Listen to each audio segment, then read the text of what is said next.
అజం ఖాన్ వాడింట్లో గేదె పోతే 100 మంది పోలీసులు వెళ్ళి ఎతకాలి, వాడింట్లో కుక్క తప్పిపోతే 200 మంది పోలీసులు వెళ్ళి ఎతకాలి.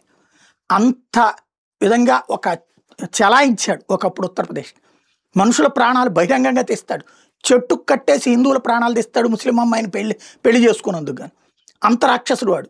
వాడి వల్లనే సమాజ్వాదీ పార్టీ ఓడిపోయింది. వాస్తవంగా 2014లో మొట్టమొదటిసారి మోడీ గెలవడానికి కారణమైనటువంటిది ఉత్తరప్రదేశ్లో 78 సీట్లు రావడం.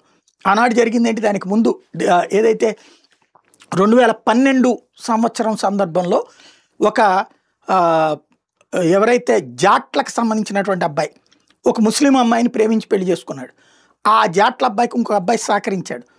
ఈ అమ్మాయిని బలవంతంగా ఎత్తుకుపోయి ఆ హిందూ అబ్బాయిని పోలీసుల చేత తెప్పించి అమ్మాయిని ఎత్తుకుపోయి అబ్బాయిని నడి రోడ్డు మధ్యలో స్తంభానికి కట్టి కొట్టి కొట్టి కొట్టి కొట్టి 2 రోజుల పాటు హింసించి చంపారు. ఎవరిని రానియకుండా చంపారు, చూసి చంపారు. దానితో ఆ విషయం వీడియో తీసి వాళ్లే వైరల్ చేశాక బయటకు వచ్చింది, ఇట్లా చంపుతామని చెప్పాక.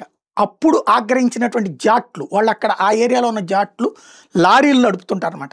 లారీలు తీసుకొచ్చి ఆ ఊరు మొత్తాన్ని కార్డన్ చేసి ఎవరైతే ఇతన్ని కొట్టి చంపిన 7 ఉన్నారో వాళ్ళని నరికి చంపారు. తర్వాత పోలీస్ స్టేషన్కి వెళ్ళి లొంగిపోయి జైలుకి వెళ్ళారు. ఆ ఉదంతం తర్వాతన ఏది ఉత్తరప్రదేశ్ వ్యాప్తంగా ఈ అంశం హిందువులని ఎలా ఉచ్చకోతకొస్తున్నారో అర్థమైంది. దాని కారణంగానే ఆ ఎన్నికల్లో 2014 అప్పుడు జరిగింది, ఒక ఉప ఎన్నిక జరిగింది అక్కడ. ఆ ఉప ఎన్నికల్లో సమాజ్వాదీ పార్టీ ఓడిపోయింది. అప్పుడు భారతీయ జనతా పార్టీకి తెలిసింది ఏంటి ఇంత గౌరవంగా ఉందా అక్కడ పరిస్థితి అన్నటువంటి. అప్పుడు భారతీయ జనతా పార్టీ అసలు ముస్లింలకు ఒక్క సీటు కూడా ఇవ్వమని ప్రకటించి, ఉత్తరప్రదేశ్ లాంటి చోట్ల ముస్లింలకు ఒక్క సీటు కూడా ఇవ్వమని ప్రకటించడానికి కారణం అదే.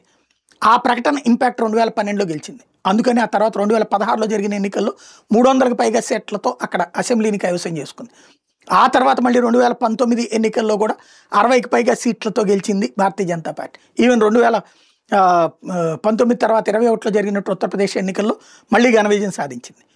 అది అక్కడ ప్రాధవం. అట్లాంటి దానికి కారకుడైనటువంటి ఆ కిరాతకుడైనటువంటి అజాం ఖాన్ 84 కేసులు ఉన్నాయి వాడి మీద. వాడికి నిన్న ఒక కేసులో 3 కేసుల్లో జైలు శిక్ష పడింది. 22 నెలలు ఒకసారి, 21 నెలలు ఒకసారి జైల్లో ఉన్నాడు. ఇప్పుడు కూడా 7 ఏళ్ళు జైలు శిక్ష పడితే వాడి కొడుక్కి ఈ అఖిలేష్ యాదవ్ సపోర్ట్. అణచివేతటది. వాడు చేసిన అరాచకాలు కాదు, అణచివేత, ప్రజల అణచివేత కాదు, వాడిని అణచివేస్తున్నారట. ఇది మాట్లాడుకొస్తుంది.